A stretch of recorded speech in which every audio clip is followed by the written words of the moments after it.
Hello everyone.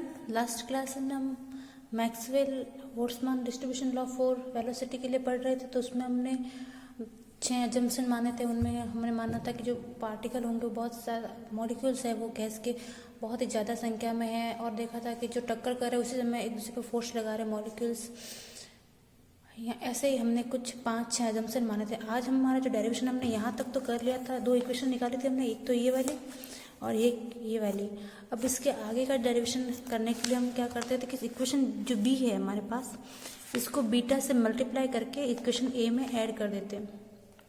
इन दोनों को combine बनाने के लिए हम इसको एक कोफिशिएंट बीटा से मल्टीप्लाई कर देते हैं और इसको इस इक्वेशन ए में ऐड कर देते हैं। तो इसको बीटा से मल्टीप्लाई करके ऐड करना है। तो यहाँ पे F U del F U D U plus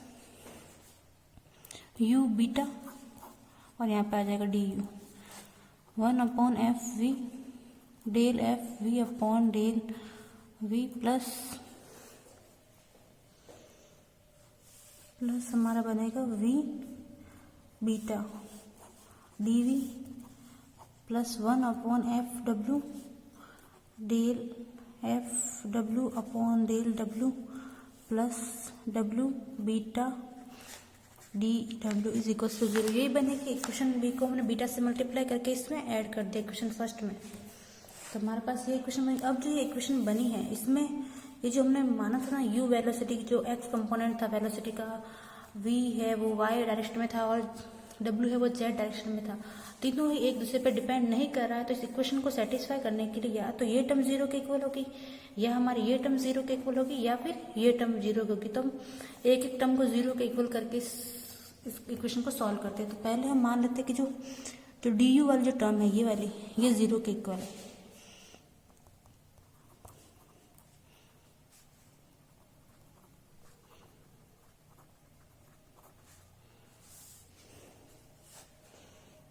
तो 1/f(u) del F U upon D U plus U beta D U is equal to 0। इसको सॉल्व करेंगे तो यहाँ पे ये जो डी यू था वो 0 के इक्वल, या तो ये 0 के इक्वल होगा या 0 के इक्वल होगा। ये तो 0 के इक्वल हो गया, तो यहाँ पे हो गया 1/f(u) del F U upon D U plus U beta is equal to 0। अब इसको हम डिफरेंशिएट करेंगे, सॉरी इसको हम इंटीग्रेट करेंगे। इंटीग्रेट करने पर यहाँ पे क्या आएगा, लॉग एफ यू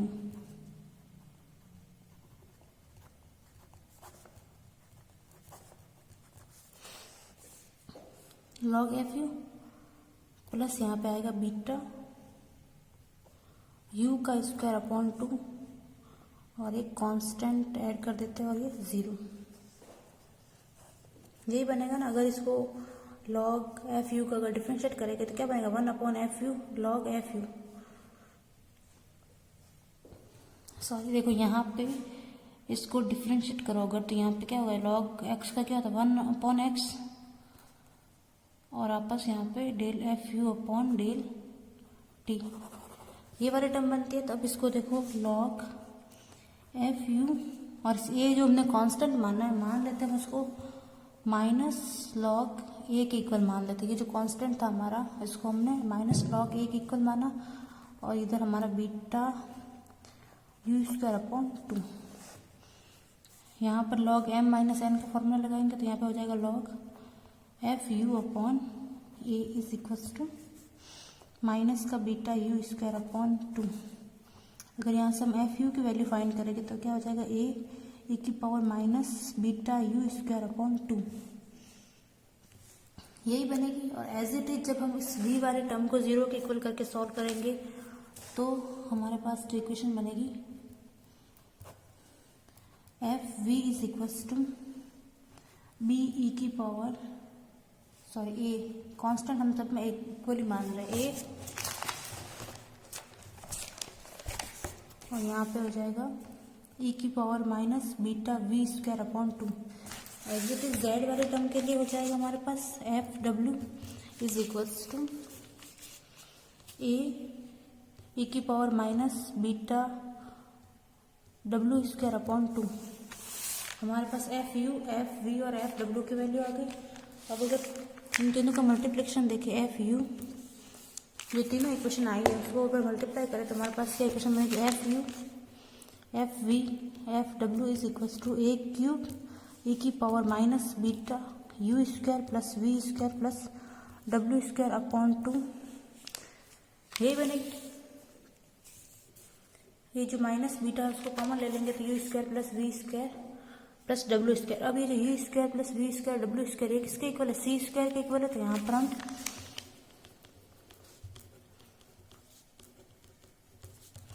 यहाँ पे ए क्यूब ई की power minus beta C square upon 2 U square plus V square plus W square equal to C square.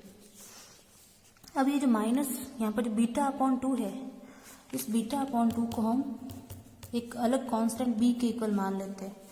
जो बीटा अपॉन 2 है वो एक अलग कांस्टेंट हमारा बी है। तो अब ये जो इक्वेशन बनेगी वो बनेगी F U F V F W is equals to A cube A की power minus B C square, ये बनेगी। अब देखो हम सी से सी प्लस डी सी इस रेंज में मॉलिक्यूल्स, इस वेलोसिटी रेंज में मॉलिक्यूल्स कितने हैं, इस वेलोसिटी के कितने मॉलिक्यूल्स हैं वो इस पात्र के अंदर भरे हुए हैं। तो इसके लिए हम क्या मान लेते हैं कि दो गोले बना लेते हैं। यहाँ पे स्फेयर कंसिडर कर लेते हैं।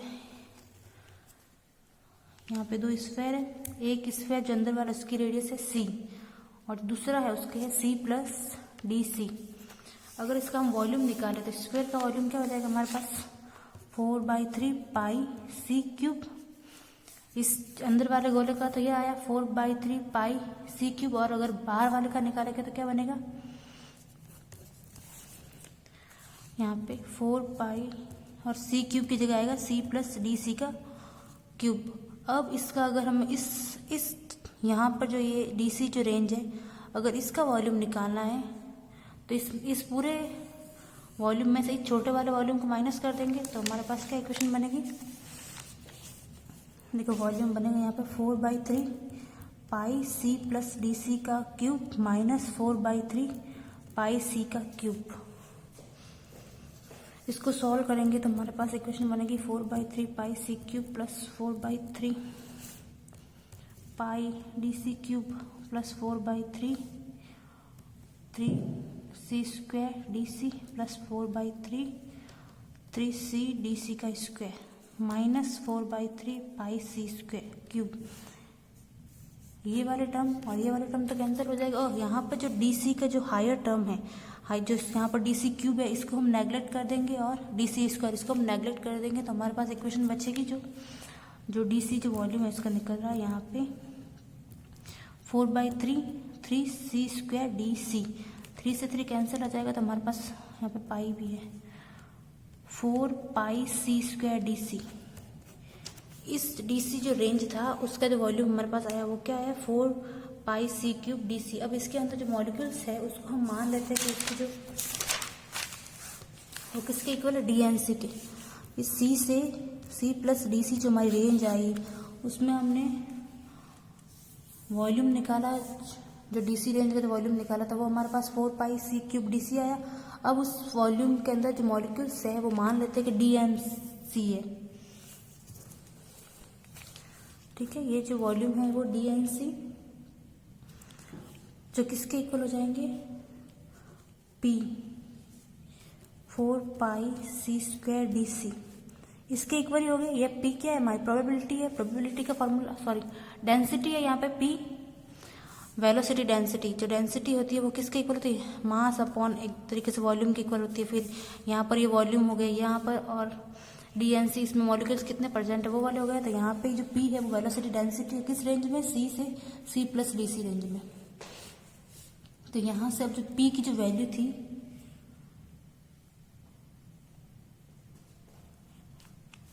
इस इक्वेशन को दे देते हैं इक्वेशन नंबर, जो भी इक्वेशन है इसको स्टार बना लेते हैं। तो देखो जो पी की जो वैल्यू थी हमने स्टार्टिंग में निकाली थी वो किसके इक्वल थे, D N upon D V D U और डी डब्ल्यू, जो किसके इक्वल था हमारा N F U F V और एफ डब्ल्यू के। यहाँ पर हम इसके एफ वी, एफ यू और एफ डब्ल्यू की वैल्यू पुट कर देते हैं तो पी की वैल्यू आएगी वो एन ए क्यूब ई की power minus B C square,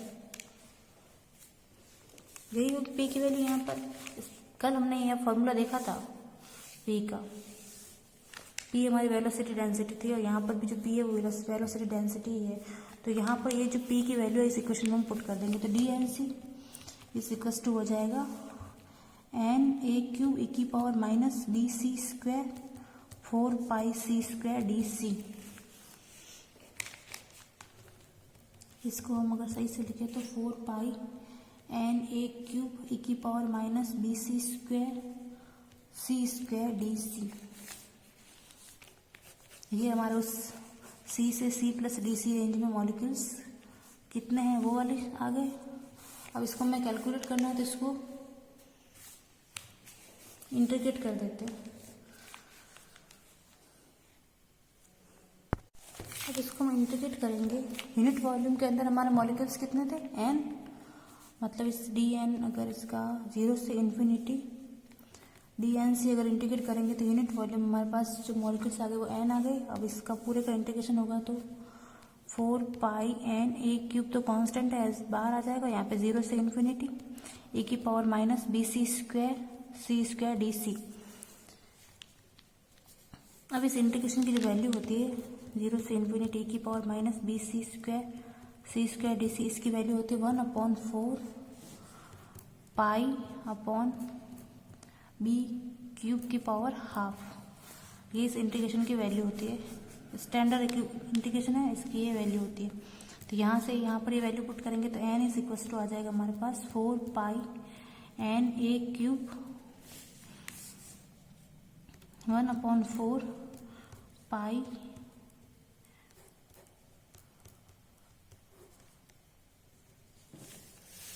ये आ जाएगा। यहाँ पर एन से एन कैंसिल हो जाएगा और 4 से 4 कैंसिल हो जाएगा तो 1 is equals to pi A cube pi upon B cube की पावर हाफ। यहाँ से अगर ए क्यूब की वैल्यू निकाले तो बी क्यूब अपॉन पाई की पावर हाफ और 1/पाई, तो ए क्यूब इज इक्वल टू हो जाएगा बी अपॉन पाई की पावर 3/2। ये ए क्यूब की वैल्यू आ गई हमारे पास।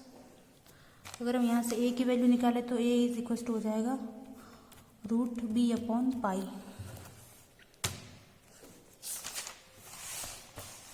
तो ए की जो वैल्यू आई है वो है रूट बी अपॉन पाई। इसको यहाँ पर हमने ए की वैल्यू कैलकुलेट कर दी, अब हम बी की वैल्यू कैलकुलेट करेंगे। तो बी की वैल्यू कैलकुलेट करने के लिए हम जो पार्टिकल्स थे हमारे में, जो गैस के मॉलिक्यूल्स थे वो एक दूसरे पर टक्कर करने पर कितना जो प्रेशर लगा रहे हैं एक दूसरे पर, वो वाला जो प्रेशर कैलकुलेट करेंगे और उस प्रेशर से हम बी की वैल्यू कैलकुलेट करेंगे। तो देखो हम एक पर्टिकुलर डायरेक्शन ही ले लेते हैं कि जैसे कि हमारा जो मॉलिक्यूल्स है वो एक्स डायरेक्शन में, यानी कि जो रेंज होगी वेलोसिटी की वो क्या है यू से u प्लस डी यू, ये वाली रेंज ले लेते हैं हमारी वेलोसिटी की। एक्स डायरेक्शन में वेलोसिटी हमारी u थी, तो इस वेलोसिटी में जो हमारे मॉलिक्यूल्स प्रेजेंट होंगे पर यूनिट वॉल्यूम के अंदर वो कितने होंगे इस रेंज में एन यू, वो मान लेते हैं एन यू, किसके इक्वल होंगे F U D you. Starting में हमने देखा था कि जो मॉलिक्यूल्स होंगे वो किस पे डिपेंड करेंगे, एक तो हमारा जो वॉल्यूम का वॉल्यूम के वेलोसिटी के फंक्शन पे और उसके एक उनके डिफरेंस पे u और u प्लस डी यू के बीच में डिफरेंस क्या है डी यू। तो यहाँ पर एन यू की जो वैल्यू आई है पर्टिकुलर एक डायरेक्शन में निकाल रही मॉलिक्यूल्स, और यूनिट वॉल्यूम के अंदर हमारे पास n मॉलिक्यूल्स थे। तो यहाँ पर n ए की power minus B U square D U, ये वैल्यू थी एफ यू डी यू की। अब देखो प्रेशर क्या होगा यहाँ पर, जो प्रेशर होगा जैसे यहाँ से ये मॉलिक्यूल्स यहाँ गया, इससे टकराया वापस यहाँ पे आया, तो ये प्रेशर किस में, मॉलिक्यूल जब मूव करेंगे तो उनमें मोमेंटम होगा, मोमेंटम की वजह से ये एक टक्कर कर रहा है दूसरे से टक्कर कर, तो हम प्रेशर को यहाँ पर मोमेंटम की टर्म में लेंगे। तो यहाँ पे जो मोमेंटम हो जाएगा वो किसके इक्वल होगा, पहले यहाँ से यहाँ तक हुआ mv, फिर वापस यहाँ से यहाँ तक हो गया mv, तो क्या हो गया 2mv। वेलोसिटी हमारी क्या ले रहे हैं हम यहाँ पे u, तो यहाँ पे हो जाएगा 2mu, मोमेंटम यहाँ पे 2mu होगा। और यहाँ से 0 से इन्फिनिटी, ये तो हमने एक मॉलिक्यूल्स के लिए बात की, यहाँ पर मॉलिक्यूल्स हमारे 0 से इन्फिनिटी तक कुछ कितने भी मॉलिक्यूल्स हो सकते हैं। और यहाँ पे आ जाएगा हमारा nu, एक डायरेक्शन में मॉलिक्यूल्स लेते वो nu, और वेलोसिटी हमारी u। इस वेलोसिटी से x डायरेक्शन में इतने मॉलिक्यूल्स जा रहे हैं, तो वो एक दूसरे पे कितना मोमेंटम लगा रहे हैं, मोमेंटम जनरेट कर रहे हैं, वही हमारा प्रेशर के इक्वल है। तो यहाँ से p की जो इस समेशन को हम इंटीग्रेशन में चेंज कर दे 0 से इन्फिनिटी 2mu स्क्वायर nu, यहाँ पे nu की वैल्यू यहाँ से रख देंगे हम n a e की power minus b u square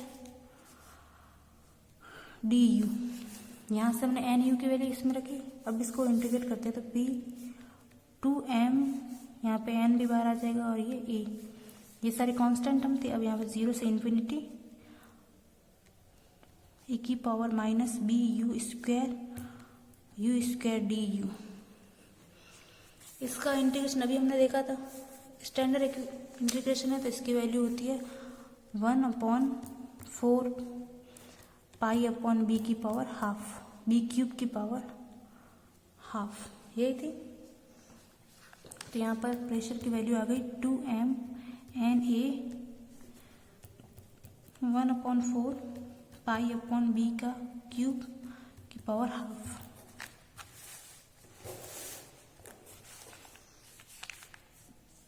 यहाँ से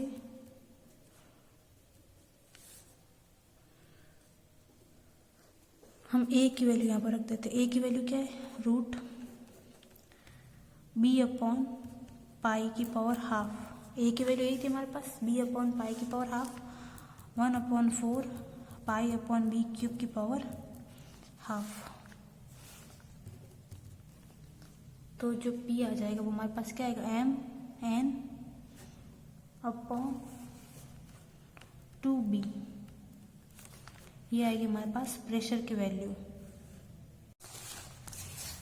यही आएगी ना। यहाँ से पाई कैंसिल हो जाएगा, और b की पावर हाफ है, और माइनस b की पावर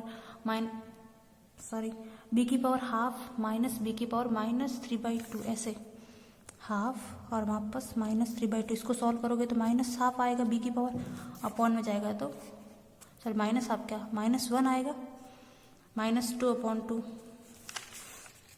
तो यहाँ पर p की वैल्यू आ गई। अब आदर्श गैस समीकरण जो आइडियल, p की वैल्यू हमारे पास आ गई mn/2b। अब एक जो आइडियल गैस इक्वेशन से pv इक्वल टू होता है n/kT। यहाँ पर अगर यूनिट वॉल्यूम की बात करें तो p इक्वल टू हो जाएगा n/kT।